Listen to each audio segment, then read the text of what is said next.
আবু হুরায়রা রাদিয়াল্লাহু তাআলা আনহু বলেন, রাসূল সাল্লাল্লাহু আলাইহি ওয়াসাল্লাম বলেছেন, আকবারুল কাবায়রা সালাসা, সবচেয়ে বড় পাপ তিনটি।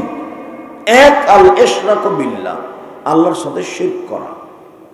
যেটা বাড়িতে আপনাদের হচ্ছে, যে ঘরে মারা গেছে 40 দিন সে ঘরে রূহ আসতে থাকে, এটা শিরক। সে ঘরে বাতি জ্বালিয়ে রাখতে হবে, এটা শিরক। তার কাপড় চোপড় এইভাবে হেফাজতে রাখতে হবে, এটা শিরক। তার নামে 4 দিন পরে 40 দিন পরে গরু জবাই করে খাওয়াতে হবে, এটা শিরক। স্বামী মারা গেছে, হাতে হাতে নাক ফুল খুলে দিতে হবে, এটা শিরক। সন্ধ্যা লেগেছে, হাতে হাতে বাতি জ্বালাতে হবে, এটা হিন্দুদের কাজ, এটা হলো শিরক। এই দেশের মাটি শিরক দিয়ে ভরা।